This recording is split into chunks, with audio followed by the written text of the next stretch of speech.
Okay, welcome to the Leadership Zone. Today I have Thomas McCormick with me. Thomas has been in my ecosystem as a practitioner for quite a few years now, and we've collaborated on lots of different pieces of work. We've been involved in lots of different thought leadership. He has a background in spirituality, teaches coaching, obviously a trained professional and personal development coach, works really well with creatives, neurodiverse people, people who are looking for a way of being in the world that's honest and true for them. And we are going to hand Thomas the hosting rights today. Yeah, I nervously hand you over the hosting rights of the Leadership Zone I today. would be nervous too if anyone was handing me over the mic and the rights. Pleasure to be here, Sheila, in your company and presence, like it always is. But a pleasure to be on this podcast with you. And I have to say, I'm really looking forward to seeing where the conversation goes. And it's so lovely to have the freedom to go with the flow and see where it emerges. So, Sheila, we've known each other in many spheres over a number of years. But a question I always love asking people is, where did it begin for you? For example, sometimes I'd be talking to people and it'd be really interesting and be something, when do you think the roots of this began? I was going to say it about when we met, but just in general, like when did the roots of your beginning with leadership or everything that's emerging now or inclusive practice or relationships? And I'm just going to throw it across to you, like when did the roots and seeds of all this begin? It's so funny because I think when you look back, you can see how all the dots joined up, but when you look forward, they don't always make sense. I suppose the first point about inclusion was having an English accent in Ireland as a 5-year-old, let's just say in rural Ireland, is not in your favor, especially when your brothers quickly lose the accents that they inherited and have good Irish accents. So I knew that there were rules about inclusion before I even knew what inclusion was or what the rules were, but I knew that difference wasn't automatically accepted, just, from that experience. But even before that experience, being an Irish child in the UK also doesn't go down well. So in the UK, you're too Irish, and in Ireland, with this kind of English twang, I was too English. So too much of something and never enough. So I think I've had these subtle experiences for a long time.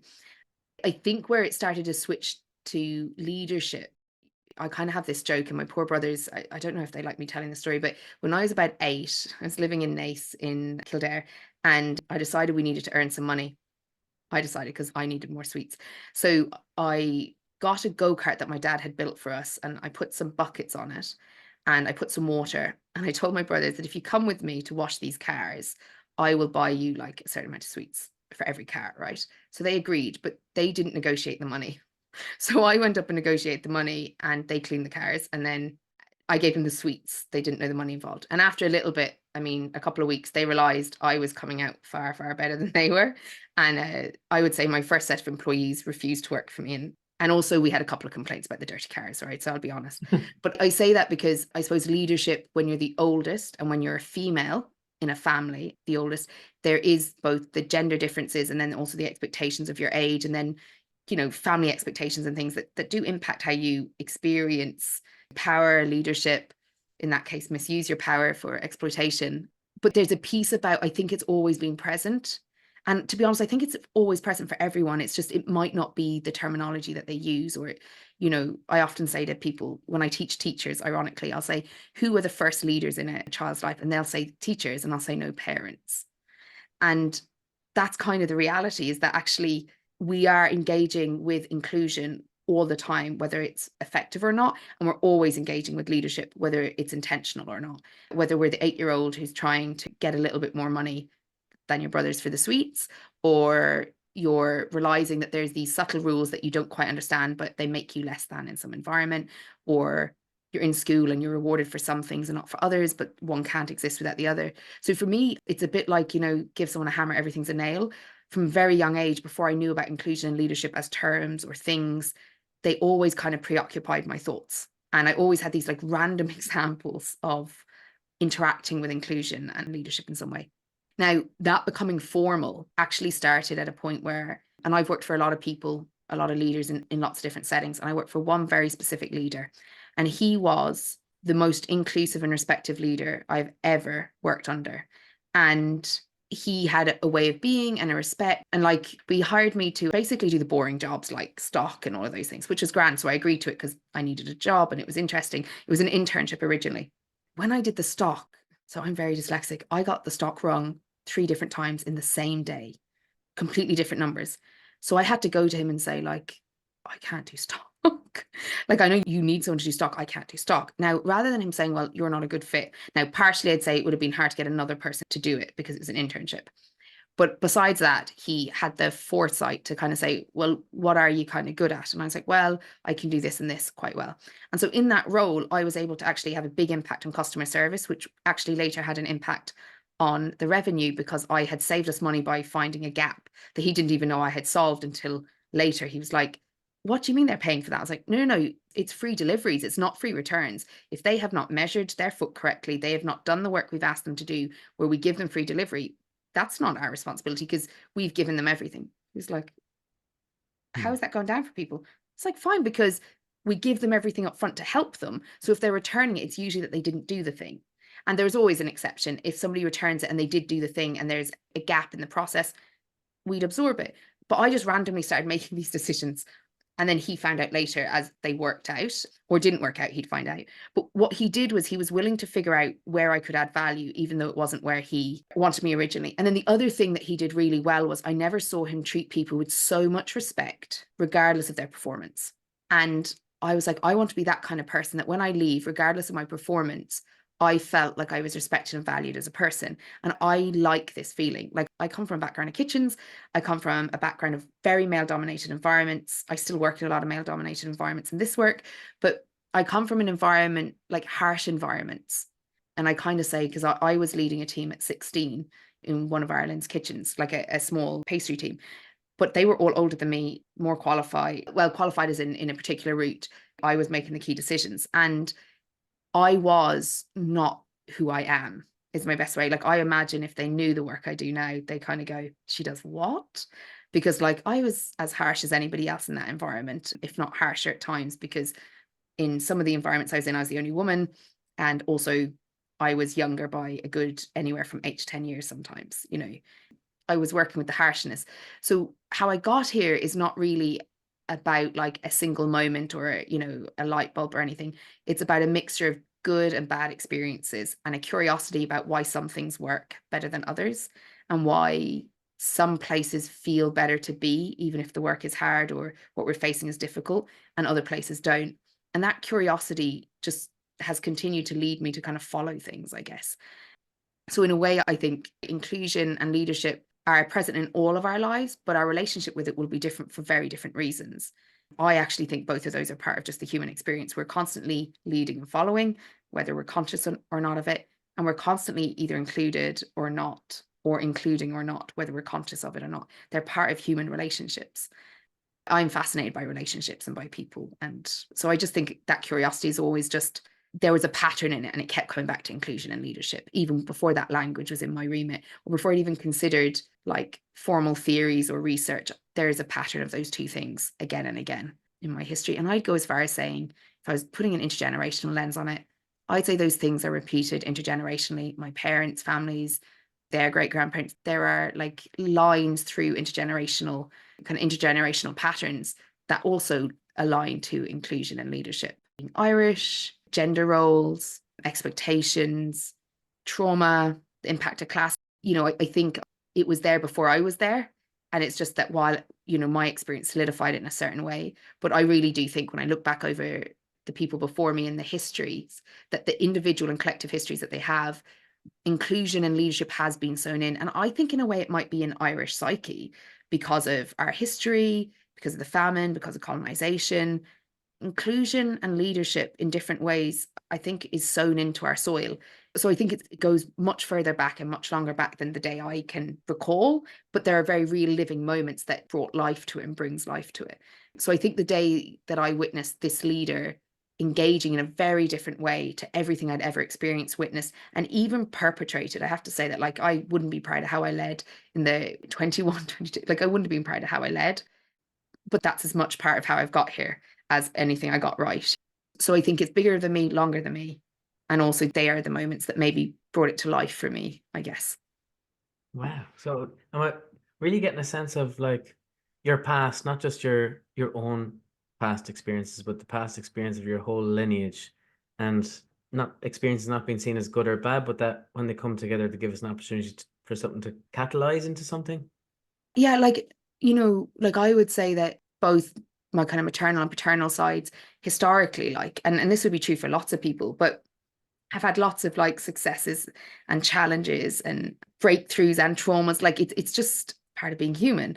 But I think that there are particular patterns that kind of just get integrated into your experience and your way of seeing things and feeling about things. Even in book, I open with a piece about that because where I'm coming from, not just my own lived experience, like there are ways I was shaped that I could never have intentionally done, but was done because of the people around me and the care that they've shown and the lessons that I learned and the generosity and the challenges and the way that they face some very difficult experiences in life, both the people that I've met in my lifetime and also the stories of some that I didn't get to meet. There are some really interesting replications of these lessons. Just sometimes I'm a bit flabbergasted by, but for me, it kind of says a bit more than just this started with me waking up one day and thinking this is important. As I look back, there's a historic importance to it that, yes, I'm putting different language on it and I'm seeing it through a particular lens, but it existed before I existed. I had a paternal grandmother who like did some exceptional things at a time where she was facing some awful things. She was able to really do her best. And then out of that, she had children who went on to do their best in different ways, and also that everyone's best is slightly different because of how we interpret our life and experience it. And so things like that, where actually like some of the choices she made, I has a direct impact on some of the experiences I have with my aunts and uncles, for instance, and my own dad. And like that then shapes how I view things. And I'm always a little bit awkward about this idea that somebody, has achieved something. Like obviously I think it's great people achieve things, but I find it really hard to separate any achievement from what's behind the achievement. And so when you say, where does it begin? I think it begins with some choices that other people made that have had both positive and negative circumstances, because some of the challenges my grandmother faced was because of somebody's decision that left her holding a lot of things that she shouldn't have had to. I don't particularly love that decision. And yet that decision has shaped my experience and other people's experience. And I'd say the same on my maternal side. There's some interesting things from decisions and experiences both my maternal grandfather and grandmother did to be inclusive to some frame, even if it wouldn't be my definition of inclusive now, but also to try and do what they think is right.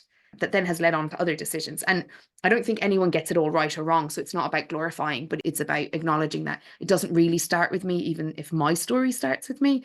Actually, it's really difficult to untie it from all of the decisions that have direct impacts on me because of how I was related to, how I was cared for, how I was supported, how people believed in me, the values that were passed down.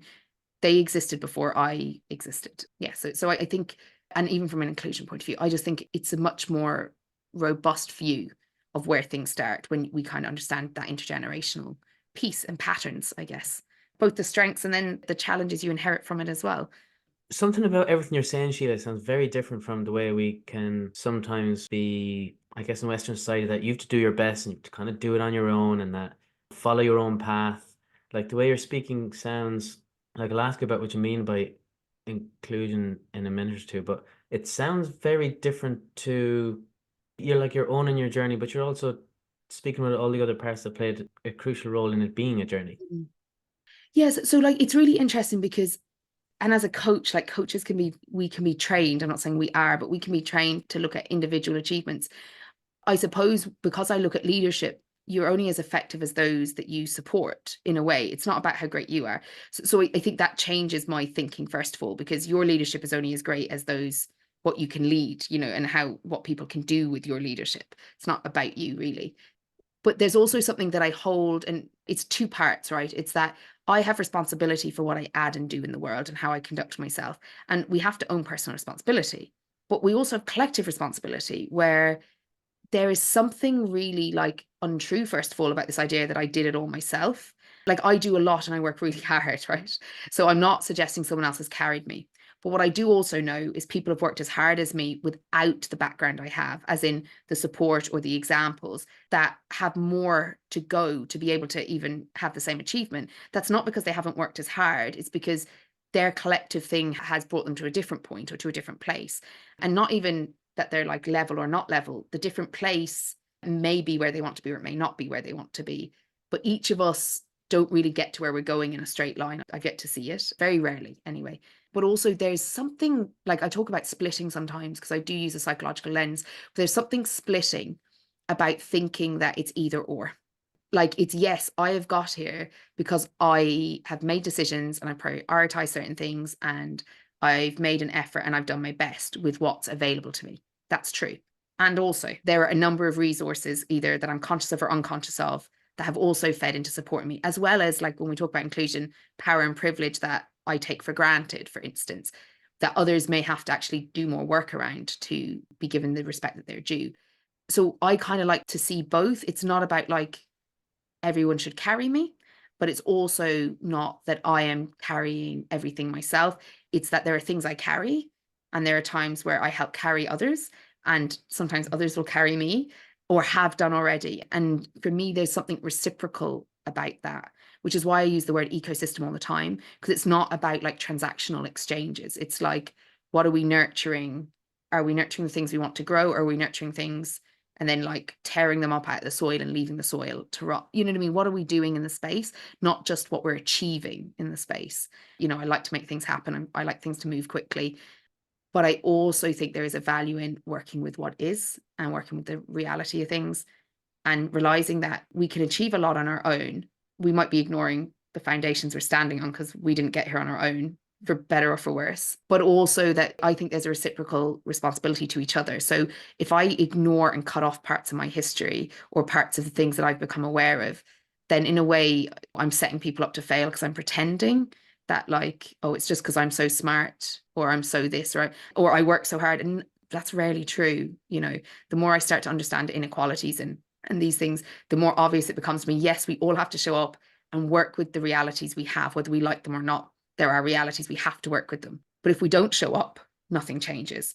If we show up and we think it's just us, I don't think it has the kind of the sustainability or the distance or the collective impact. I might be able to like win a load of awards and prove a load of things. What does that do in the world? Like people might go, oh, this person won that award or they did this fantastic thing. But like that's not what they're thinking about when they're unsure or looking for inspiration or trying to check if they're good enough, or they're the things that usually people compare themselves to negatively. So I kind of like this idea that instead of the fantasy of being so great and special that we're achieving something, we're working with reality. There are pros and cons to our realities for lots of different reasons, and we have choices to make. And while we might have to make choices and be brave and step forward, we're not doing it alone. Even if in that moment we are, there's a history behind us, and there will be usually a group in front of us somewhere that we meet. And that to me just makes sense.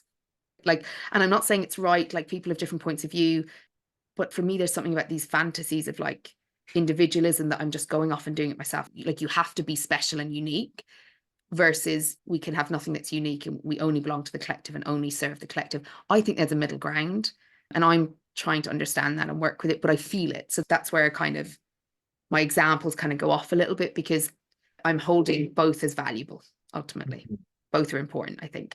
You holding your own autonomy and your authority and your uniqueness, but knowing that you're also part of something, whether you're overtly gaining from it or giving to it or acknowledging it or not, you are part of something because we bring it. When I work with leaders, a lot of the time we're talking about who they are as people. Really, when you get past the strategies or the implementation, when you get to actually sustaining these things, it's how do you hold yourself in this setting?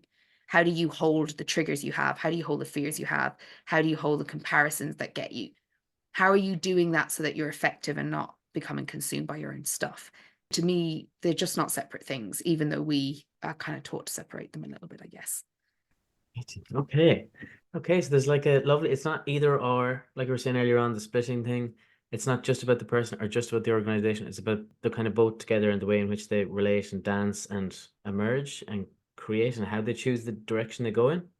Yeah. Do you know what I'm thinking, Thomas? You recommended a book before Christmas, which was combining, and I can't remember the name of the author. You know me now in names. What's her Nora name? Bateson. Yeah, Nora Bateson. I think that book It's just beautiful and it describes it really well. And I know you handed it to me to go, is that what you've been talking? This is my language. Is that what you're talking about? And I was like, that's exactly what I'm talking about in my own contextual language. But that was what you had a strong sense of. I think that's what we're talking about again, is kind of what she unpacks in that book really well. Yeah. It's funny, sometimes you don't know sometimes I'm just thinking about the example you used about the manager earlier on. Like sometimes it's hard to know what is helpful until you see it or feel it or experience it. Yeah. Like searching in the dark until something turns on a light kind of a thing, or that's what. Yeah. Yeah. Like there's a void sometimes. You're like, I'm looking for something to tell me that it exists, but I don't even know what it is that I'm looking for. And I think that's why there's lots of times where we're told something, but that's not the experience. So this is a safe space. I'm like, stop saying that. Start asking, how do we co-create a safe space? Because we're inclusive. And then people are like, you're clearly not inclusive. There's something about the difference between what we experience and what somebody says we're experiencing. And I think that incongruence is happening a lot around these kind of topics and this kind of dialogue, because there can be an assumption that saying it is the same as doing it. The question I'm asking is, yeah, do you have any real examples where this has shown up, or just in general, either in organizations that you work with, either just in society in general, or like wherever way you choose to go around, where one thing is said and we're experiencing something else? So what I will say is that before we we judge all the people who say this is a safe space, or we're inclusive, it might be for them. So there's a difference between this idea that there's a truth and a lie, or that there's a reality and there's a falsehood. Actually, there's usually layers of it. So what I would kind of say is that when someone is holding a position, they may be experiencing it that way without the context of why you may not be. Like I'll use leadership. So this comes up in the Women in Leadership program diploma that I do. By the end of the diploma, the majority of what I hear back is, while I didn't think I was internalizing the differences and the pushbacks and the biases, I did think I was getting it wrong.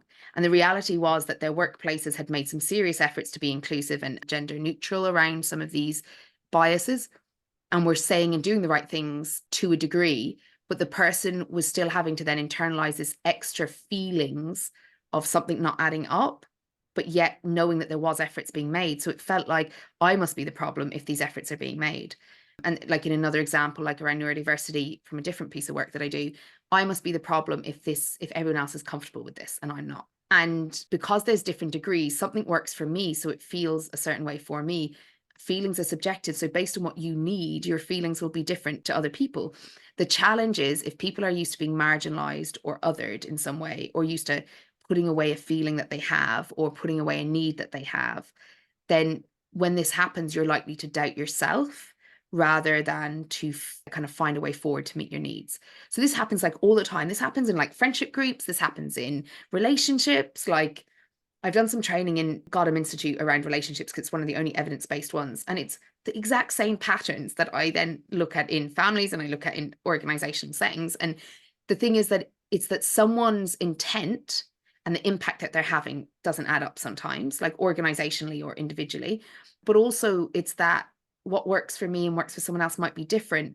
And we might not have normalized the degrees of something. So I'll give you like almost a counter one for, because I'm kind of talking about it from an inclusive point of view. If I counter it, you could have someone in an organization who wants to feel included and has unrealistic expectations of the organization. So when we say we're an inclusive organization, they say, no, you're not, because you didn't stand on your head and do this at the door or whatever, like whatever the thing is they want, but it might not be appropriate for the setting for different reasons, and so they are not going to agree that it's inclusive. They're not going to feel included because their rules of inclusion aren't being met by their standards. And actually the organization may not be able to do that for lots of different reasons. And then there's the other side where we say, oh, this is an inclusive organization, but actually people who are traditionally marginalized feel the least included, and therefore it's not inclusive. It's just continuing the normal experience of those who are similar are included, those who are different to the majority aren't. So feeling and statements, there's always a gap because they're subjective, and what you need for that feeling, you might not even know. Like that's what I'm starting to learn, is that a lot of people I work with, they're not quite sure what the thing is. We have to spend some time unpacking that, whether I'm in a focus group or I'm consulting with a leadership team. We spend time, they think, oh, I need this. And I'm like, whoa, let's see your need. And then we'll decide the solution. The solution is not the need. That's you skipping the understanding of the need. When we do the needs piece, it starts to become clearer if what's being required is appropriate in the setting, if it's achievable. Because I have another point, depending on your own psychological makeup and frame and relationship with power, you may feel that you're only included when you win, when you get what you want, which is not inclusion. Or you may only feel that you're included when everyone agrees with you. Again, not inclusion. So there's a piece here where we keep thinking someone delivers inclusion, like, or somebody, I stated this and therefore it is, instead of actually we co-create it. So if you have an unmet need, it's your responsibility with support in a safe environment and things like that to be able to bring that need up for the opportunity to either be met or to be placed somewhere else if it's not in the right setting. And that happens a lot. There's lots of incongruencies between how some people experience one environment and how you experience one environment because of your history and your experiences. It doesn't make you the problem. It doesn't mean you're wrong. But it does mean if you want to feel included, there is a piece here about finding an effective way to bring that up. And one of the things I do notice at the moment in organizations is because people who have been marginalized through society and their experiences in the world, if they're in a group that is trying to work on inclusion in an organization and they don't feel that they've won previously or that they've succeeded previously, they can get quite active in trying to push something without considering how that is being experienced by others in the organization. And what I mean by that is, like, I've seen too many employee resource groups get rejected, that people in the group stop being listened to even in their day-to-day work because they're being seen as this kind of rejecting of the organization. And that's partly due to kind of a skill gap between what the organization is saying it's doing and developing the capabilities to do it and learning to help to listen to the voices of people while also helping people manage what's realistic for the environment at this point. So not perfection, but actually realistic now, and what are we aiming for and how do we co-create the future rather than get into another power struggle. So there's lots of reasons why we don't talk about that incongruent thing, because it requires a lot of responsibility for all involved. And why it's easier to say, oh, that's a toxic workplace, and there are toxic workplaces, or that's a toxic boss, and there are. There's also a lot of that, this is toxic and that's toxic, because we don't want to talk about our co-created agreement in it. And I'm not saying that there's lots of places that are toxic, and I've heard too much about them to ignore them. However, I also want to say that we all work in an organization. If we're in an organization, then we have a co-created piece. And yes, lots of people have made massive efforts for co-creation and it's blocked. And I appreciate that's frustrating.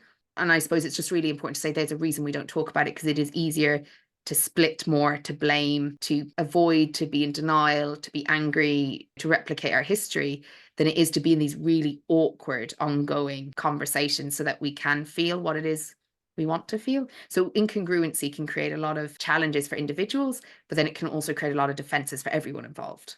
It is tricky. That's why in a group dynamics perspective, we might do avoidance or aggression or, a few other things.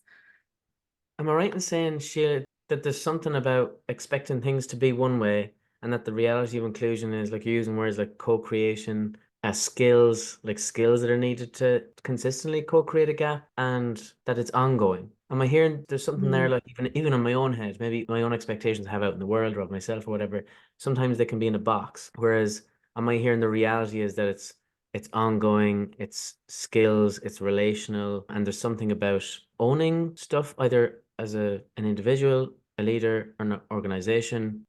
Yeah, like, that box you just talked about, I think it's really interesting because every single person in a workplace has their own personal box as well as their team box, and they have these ideas about what's required. And also organizations have histories. They've burnt people, they hurt people. Even if somebody came from a different organization, they bring that experience. So there's a few things. One is no person can create an inclusive organization. Inclusion, by its very definition, requires co-creation. So I can't make this inclusive. I can't give you inclusion. I can ask you about what would include you. I can consider what would help me feel included. We can consider what processes of working. We can engage with 13 principles. Like, there are things we can do, but inclusion is a way of doing our business. And it does have really positive impacts on return on investment and loads of different things. But inclusion is a way of doing business really well. But it does actually have a requirement then that we go in with a shared responsibility. To be clear, diversity usually falls under a HR lens or a chief people officer lens, because there is data to be collected and there is like assessments of, there's indirect or unconscious bias built into that part of the process. So that would fall more under, it would need the assessment and analysis and the organizational psychology and the policies and procedures that a chief people officer or a human resource department would have to do that. But inclusion is a social process. It's something that we do between us. So if you might feel included in this conversation and in our next one not. So how do we address that? How do we learn what was the difference? And so inclusion has to be co-created, and it's never done, because in the next conversation, something could happen that excludes you or requires you assimilate or, create some kind of differentiation. So inclusion is a social process. It's a bit like you wouldn't say to somebody, or maybe people do, but like, we're always arguing. Okay, you might say that, but you're not actually always arguing. You might be arguing for a period of time, not arguing for another period. That means when you stop arguing, doesn't mean you're never going to argue again. Like, it's relational and it's ongoing. And there are skills, right? So part the desire to be inclusive and the moral position on it, inclusion is easy when we aren't under threat, right? Inclusion is easy when people are similar to us. But because of our survival mechanisms and our negative biases, we are designed to perceive anything that's different as a possible threat, just like we had to notice differences in the animal kingdom when we were trying to survive. So in a way, we're working with something that isn't necessarily natural. So to me, there's lots of things we've kind of socialized and normalized as practices to improve experiences in different ways. Like using the toilet is not natural, for instance, so I don't want people to go, oh, well, it's not natural and therefore it isn't required. It's not natural. And we are evolved to the point where we can harness this understanding and engage in ways that have better outcomes for us and for others, both emotionally, relationally. And then we're in a capitalist society, we go to work, we can do it in a work setting too. To me, it's just really important to know it's not a natural thing. Everyone has to work on it, regardless of your moral beliefs or intentions behind it.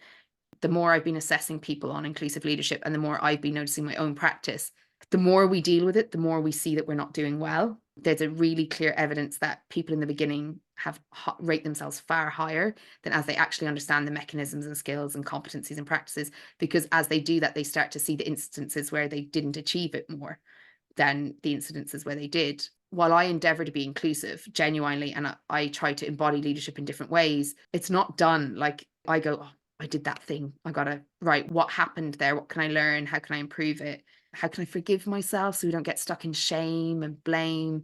Because that's actually a distraction. If you stay in shame and blame, you don't actually have to do anything differently. You can just feel bad about yourself. It doesn't help anyone, but it stops you having to do anything differently or to feel bad in a new situation. It's quite a privileged place to be when you make these errors, is to get stuck in shame and blame on yourself, or even on others. It's much more effective to kind of go, okay, how do I use this? Now, what will I do with it?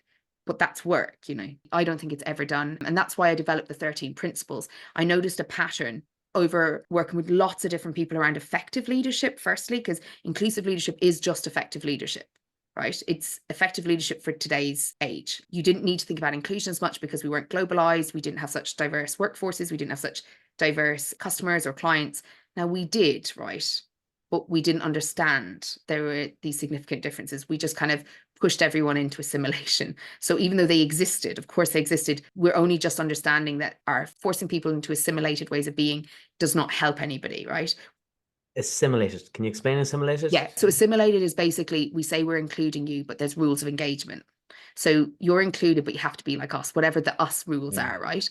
So we've always had, and I use the word diverse to mean all the facets of humanity. I don't mean diversity under legislation when I say that now. I mean, the human form is diverse, right? Humanity is diverse. But what we've done is we've kept forcing people into particular assimilations, ways of being. And now it's becoming clear from a human rights perspective, from a performance perspective, from a well-being perspective, that doesn't work and it's harmful. And so now we know that actually that doesn't work as effectively as we always thought it did. And we also know that people expect more now in workplaces. So when I was talking about effective leadership, there was a pattern of things that make some leaders more effective. And it wasn't the standard stuff you teach people, like how to give feedback. It was these principles of what's behind what you're about to say or do, what considerations. And then when I started more strongly focusing on an inclusive leadership lens, there was a pattern in those emerging there as well. There was a couple of extra things. So that's where the 13 principles came from. But before that, there was a set of principles I already knew were really important. And then I saw evidence that they were important and there was research behind it. But as I've been working more specifically on inclusive leadership and what results and the benefits of inclusive leadership, like how we get those outcomes, these principles became clearer. And the reason they're principles and practices. I use kind of the word interchangeably. They're principles because they're based on a couple of principles, but they are a set of practices that are ongoing, and you will have to do more or less depending on what's presenting and what's needed. Sitting here, I'm Notes and connections to contact Thomas will be in the notes description. So you might be like, oh my God, something resonated about the way Thomas was thinking or asking questions or facilitating the conversation. You can get in contact. He does lots of different pieces of work. So I just want to say that, you know, he gets involved in a lot of creative pieces of work and does some individual private coaching as well as some group stuff. So you might have kind of resonated and want to follow up with Thomas, and I highly recommend that you do. Thank you for listening.